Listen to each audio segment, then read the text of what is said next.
नमस्कार, capital TV का खास शो राहुल का अग्निपथ देख रहे हैं आप। मैं हूं आपके साथ पूजा। संसद के बजट सत्र में पहले चरण के अंतिम दिन यानी आज राज्यसभा और उसके बाद लोकसभा दोनों ही सदनों में वक्फ संशोधन बिल पर जेपीसी की रिपोर्ट पेश कर दी गई और दोनों ही सदनों में कांग्रेस ने जमकर बवाल काटा। खड़गे ने जेपीसी की रिपोर्ट को फर्जी और अलोकतांत्रिक करार दिया। कांग्रेस ने रिपोर्ट को एकतरफा और भेदभाव वाला बताया। जमकर बवाल आज कांग्रेसियों ने किया है। हालांकि कांग्रेस सांसदों के रवैये पर जगदीप धनखड़ और ओम बिरला ने खरी खरी सुनाई हुई है। नड्डा, अमित शाह ने भी विपक्ष को जमकर लपेटा है। तो वह बिल पर बनी जेपीसी की रिपोर्ट पेश होते ही कांग्रेसियों ने कैसे उत्पात मचाया, आज आपको बताएंगे। साथ ही राहुल गांधी से जुड़ी खबर यह है कि शिवसेना यूबीटी के नेता आदित्य ठाकरे ने दिल्ली में राहुल गांधी से मुलाकात की है। दोनों नेताओं के बीच राजनीतिक हालात और आगामी रणनीति को लेकर चर्चा हुई है। यह मुलाकात ऐसे समय में हुई है जब दिल्ली विधानसभा चुनाव में कांग्रेस को करारी हार का सामना करना पड़ा है। तो मुलाकात तो हुई, लेकिन क्या हुई बात, क्या कुछ चल रहा है कांग्रेस में, बताएंगे आपको। चर्चा के लिए मेरे साथ स्टूडियो में मौजूद हैं कैपिटल टीवी के एग्जीक्यूटिव एडिटर राजीव जी। सर, आपका बहुत बहुत स्वागत है। धन्यवाद। आज लोकसभा हो या राज्यसभा, दोनों ही सदनों में कांग्रेसियों ने इतना उत्पात क्यों मचाया जेपीसी रिपोर्ट पेश होते ही? देखिए, जिस तरीके से अलोकतांत्रिक बता रहे हैं, फर्जी बता रहे हैं, ये फर्जी सांसद खुद ही फर्जीवाड़ा करने की कोशिश कर रहे थे जेपीसी की रिपोर्ट में। जेपीसी की रिपोर्ट सामने है, इतनी बैठकें हुई, सब लोगों ने इसमें चर्चा किया और उसके बाद अपने डिसेंट नोट दिए। असहमति जो है आपकी, वो असहमति का नोट दिया। तो पहला सवाल इन लोगों ने क्या किया, देखिए हमारे जो डिसेंट नोट हैं उसमें संशोधन किया गया है, उसको हटा दिया गया है। कई पैराग्राफ हटाए हुए दिखाई पड़ रहे हैं।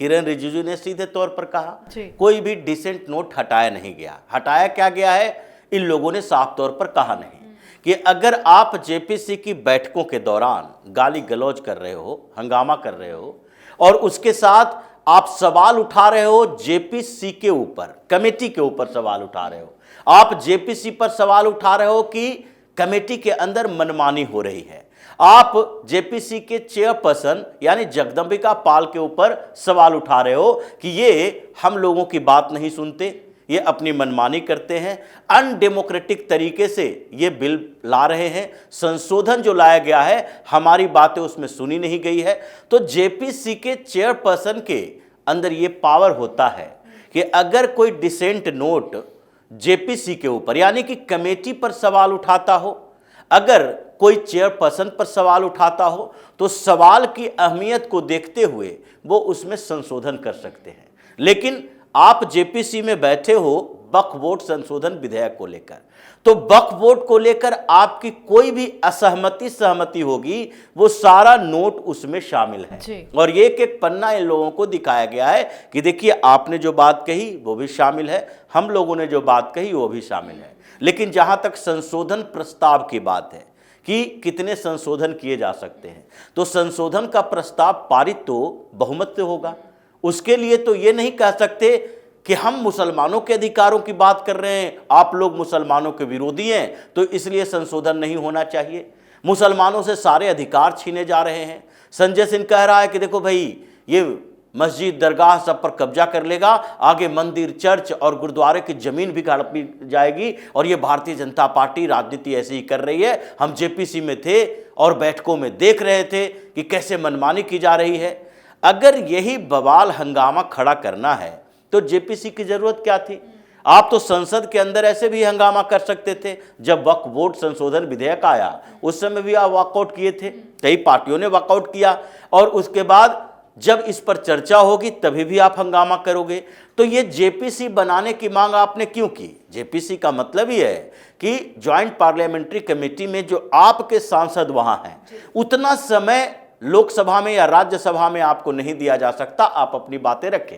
इसलिए अलग अलग पार्टियों के प्रतिनिधि के तौर पर जेपीसी में इनको जगह दी जाती है कि जितनी भी असहमति, परेशानी, जो आपको लगता है लॉजिकली, वो आप इस कमेटी के अंदर अपनी बात रखें, क्योंकि इसमें ज़्यादा समय मिलेगा और वो सारे रिपोर्ट लिखे जाएंगे। 500 से ज़्यादा पन्नों की रिपोर्ट है और उस रिपोर्ट में आपकी बात देखी जाएगी। फिर उसके बाद उन असहमति सहमति पर, संशोधन पर प्रस्ताव लाया जाएगा।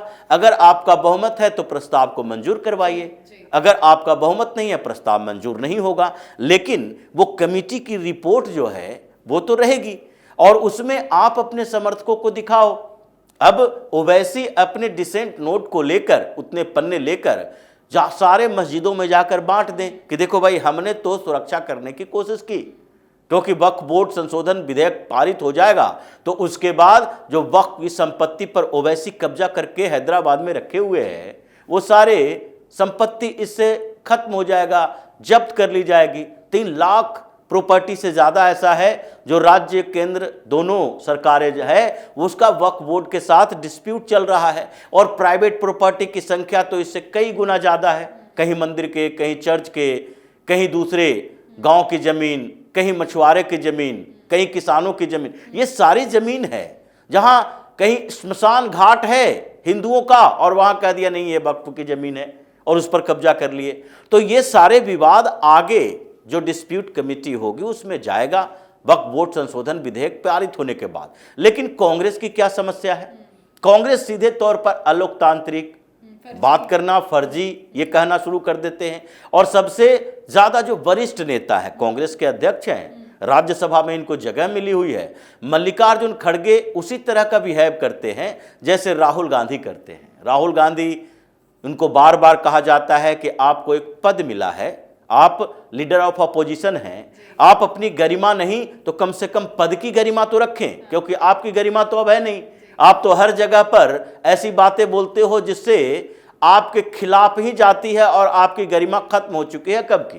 क्योंकि कोई भी एक तथ्यपरक और आंकड़ों के आधार पर आप कोई बात करेंगे तो विश्वास किया जाएगा। लेकिन ये राहुल गांधी के रास्ते पर चलकर मल्लिकार्जुन खड़गे पूरी तरह से बता दोगे कि कोई आपके पास तथ्य नहीं, सबूत नहीं है, लेकिन ये रिपोर्ट फर्जी है। रिपोर्ट फर्जी मतलब क्या? जेपीसी से बाहर बनी है रिपोर्ट? रिपोर्ट तो जेपीसी ने ही बनाई है।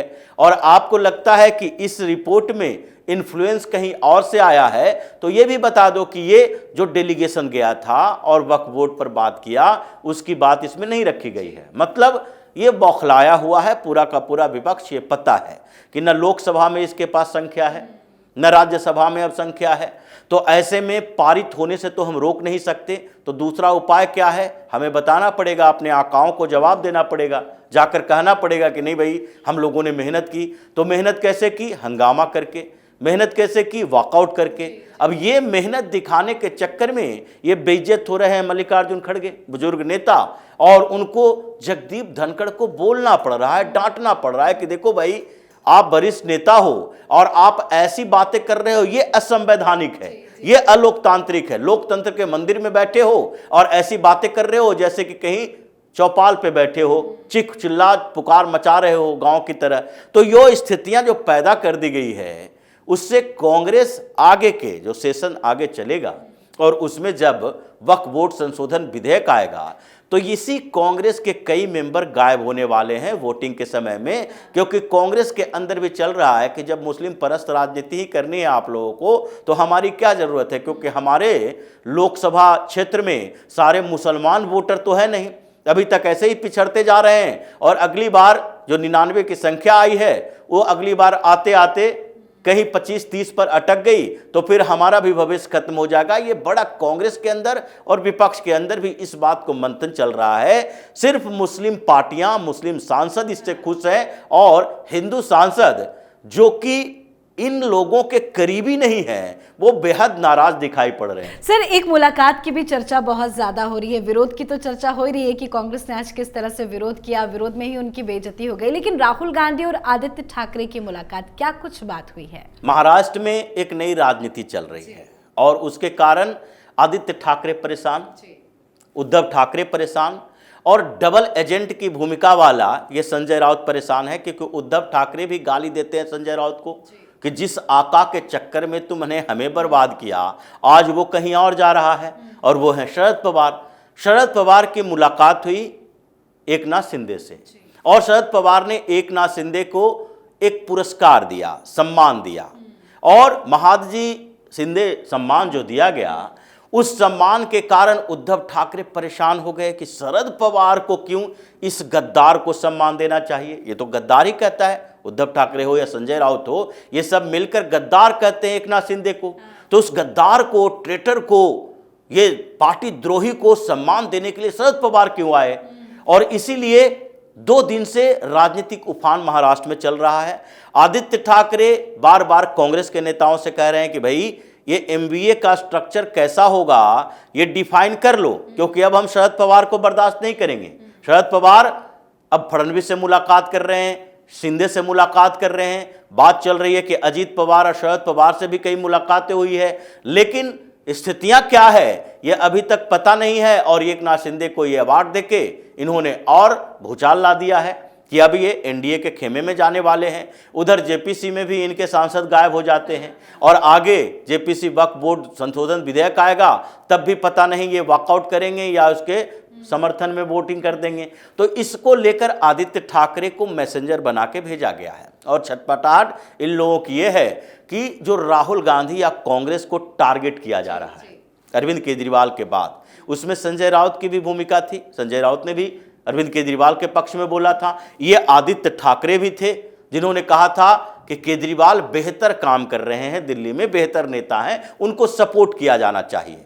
तो ऐसे में अब राहुल गांधी केंद्र में आ गए हैं, यानी कि कांग्रेस के इर्द गिर्द की पार्टियां कोई कांग्रेस के साथ रहेगी, कोई क्षेत्रीय दलों के साथ रहेगी। तो शरद पवार ने तो लगभग अपना टारगेट सेट कर लिया है कि एक तीर से कई निशाना साधेंगे। अगर एकनाथ शिंदे हैं तो एकनाथ शिंदे और अजीत पवार के बीच आजकल 36 का आंकड़ा है। कई कैबिनेट की मीटिंग हुई है फडणवीस सरकार की, 100 दिन पूरा होने वाला है और उससे पहले कैबिनेट की मीटिंग में उन्होंने पहले ही कह दिया था कि 100 दिन सारे मंत्रियों को दिए जाते हैं, अपना फीडबैक दो कि क्या क्या काम किया है। तो उस मीटिंग में से 3 मीटिंग को स्किप कर गया एकनाथ शिंदे, वो जा नहीं रहे, जबकि इनके पास महत्वपूर्ण मंत्रालय है, अर्बन डेवलपमेंट मिनिस्ट्री भी है, तो वो जा नहीं रहे क्योंकि इनको लग रहा है कि हमारी बेइज्जती है कि हम फडणवीस के सामने डिप्टी सीएम बन के अपना रिपोर्ट कार्ड पेश करें। लेकिन हर मीटिंग में अजीत पवार जाते हैं, अपने मंत्रियों को लेकर भी जाते हैं। अब ये दोनों के बीच 36 का आंकड़ा चल रहा है। बीजेपी ने छोड़ दिया है कि शिंदे को जहां जाना है चले जाए, हमें समर्थन की जरूरत नहीं है सरकार चलाने के लिए, और आगे भी हम अकेले महाराष्ट्र में चुनाव लड़ लेंगे। अब इस बीच टारगेट शिंदे हो गया और शिंदे के साथ शरद पवार अजीत पवार को भी टारगेट कर रहे हैं और उधर फडणवीस के साथ भी मिले हुए हैं। एकनाथ शिंदे को लगता है उद्धव ठाकरे का एक सपोर्ट बेस है शरद पवार के कारण, तो शरद पवार के साथ अगर हम रहेंगे तो कम से कम उद्धव ठाकरे की पार्टी के साथ साथ शरद पवार की पार्टी के टारगेट में तो हम नहीं रहेंगे।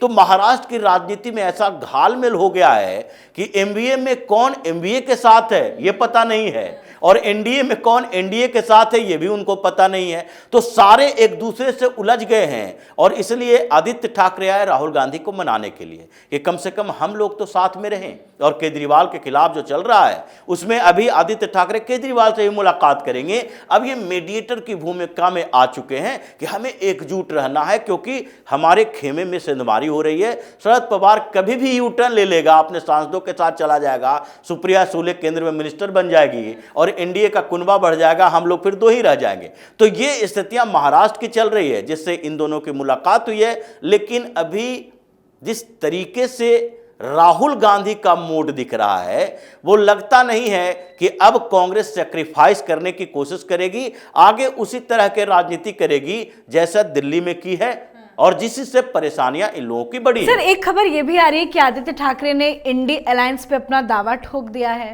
बिल्कुल, इंडी अलायंस का मतलब यही है कि आदित्य ठाकरे इन लोगों को इकट्ठा करने की कोशिश कर रहे हैं कि ममता अलग राग अलाप रही है, शरद पवार अलग जा रहे हैं, एक केजरीवाल और हम लोगों के साथ जो दूसरी पार्टियां हैं, क्योंकि साउथ इंडियन जितनी पार्टियां हैं, चाहे डीएमके हो या फिर उसके बाद केरल के एआईएमएल हो या फिर दूसरी केरल कांग्रेस हो, इन लोगों को इधर की पॉलिटिक्स से मतलब नहीं है, वो अपने खेमे में ही रहते हैं। तो इन लोगों को चाहिए कि महाराष्ट्र से लेकर बंगाल तक जितनी पार्टियां हैं उसमें से जो कांग्रेस के खिलाफ है उसको अलग तरीके से रखो और बीच में एक रास्ता निकालो कि राहुल गांधी अगर तैयार हो इस बात के लिए कि नेतृत्व किसी के पास नहीं रहेगी, एक कोऑर्डिनेशन बनेगा जिसमें अलग अलग नेता लीड करेंगे अलग अलग मीटिंग में, और उस आधार पर फिर से इंडी अलायंस मजबूत होता दिखे, क्योंकि अभी पूरी तरह से बिखरा दिख रहा है। बहुत बहुत धन्यवाद सर समझाने के लिए। धन्यवाद। तो दिल्ली दौरे पर पहुंचे शिवसेना युवती नेता आदित्य ठाकरे ने इंडिया गठबंधन को लेकर अपना दावा ठोक दिया है। उनका कहना है कि इंडिया ब्लॉक का संयुक्त नेतृत्व है। राहुल गांधी से भी आदित्य ठाकरे ने मुलाकात की है। तो चुनावी हार, इंडी गठबंधन को लेकर उठ रहे सवाल और ये मुलाकात साफ इशारा कर रहा है कि सभी दलों के बीच में तनातनी जो है वो बढ़ी हुई है। तो वहीं वक्फ बिल को लेकर कांग्रेस की धड़कनें भी काफी ज्यादा बढ़ गई है। तो इन तमाम मुद्दों पर आपकी क्या कुछ राय है, कमेंट करके लिखिएगा। देखते रहिए कैपिटल टीवी। नमस्कार।